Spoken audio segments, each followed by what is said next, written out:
அனைவருக்கும் வணக்கம். என் லைஃப்பில் இந்த மாதிரி ஒரு பெயின்ஃபுல்லான ஒரு சுச்சுவேஷனை நான் ஃபேஸ் பண்ணதே கிடையாது. மனசு முழுக்க வலி வலி மட்டும்தான். இந்த சுற்றுப்பயணத்தில் என்னென்ன மக்கள் பார்க்க வராங்க, அதுக்கு ஒரே ஒரு காரணம்தான், அந்த அன்புக்கும் பாசத்துக்கும் நான் எப்பவும் கடமைப்பட்டிருக்கிறேன். அதனால தான் இந்த சுற்றுப்பயணத்தில் மற்ற எல்லா விஷயங்களையும் தாண்டி மக்களுடைய சேஃப்டி, அதில் எந்த காம்ப்ரமைஸும் பண்ணிடக்கூடாதுன்றதுக்காக தான் அது என் மனசில் ரொம்ப ஆழமாக இருக்கும் அந்த எண்ணம். அதனால தான் இந்த அரசியல் காரணங்கள் எல்லாத்தையும் தவிர்த்துட்டு ஒதுக்கி வச்சுட்டு மக்களுடைய சேஃப்டி மட்டும் மைண்டில் வச்சுக்கிட்டு அதுக்கான இடங்களை சூஸ் பண்ணுறது, அதுக்கான இடங்களை பார்த்து பெர்மிஷன் கேட்குறது, போலீஸ் டிபார்ட்மெண்ட்டில் அதை ரிக்வெஸ்ட் பண்ணி கேட்போம்.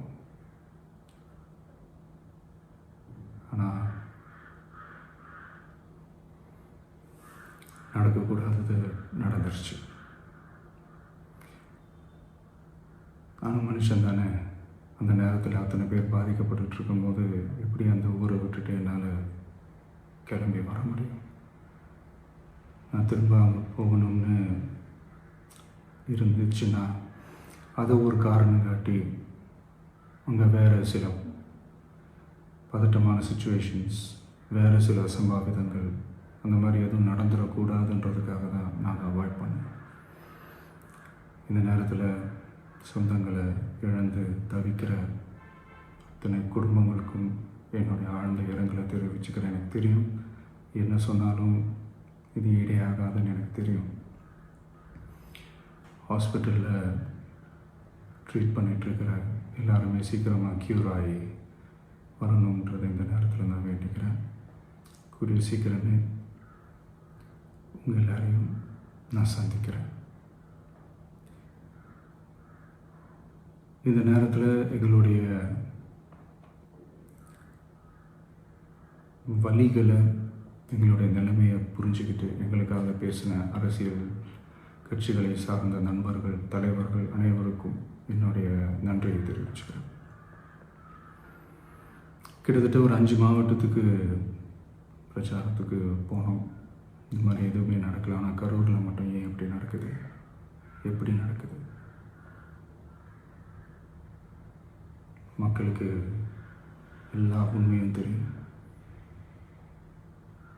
மக்கள் எல்லாத்தையும் பார்த்துக்கிட்டு இருக்கிறாங்க. கரூரை சேர்ந்த அந்த மக்கள் அந்த உண்மையெல்லாம் வெளியில் சொல்லும்போது எனக்கு கடவுளே நேரில் வந்து இறங்கி அந்த உண்மைகள்லாம் சொல்கிற மாதிரி எனக்கு தோணுச்சு. சீக்கிரமே எல்லா உண்மைகளும் வெளியில் வரும்.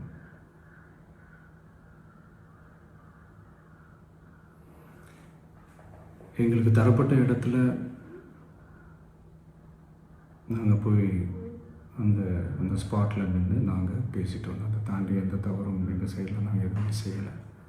பட் இருந்தாலும் எங்கள் கட்சியை சேர்ந்த நிர்வாகிகள், தோழர்கள் மேலே எஃப்ஐஆர், அது மட்டும் இல்லை சோஷியல் மீடியாவை சேர்ந்த நண்பர்கள், தோழர்கள், அவங்க மேலே எஃப்ஐஆர்லாம் போட்டு இப்போ பிடிச்சிக்கிட்டு இருக்கிறாங்க.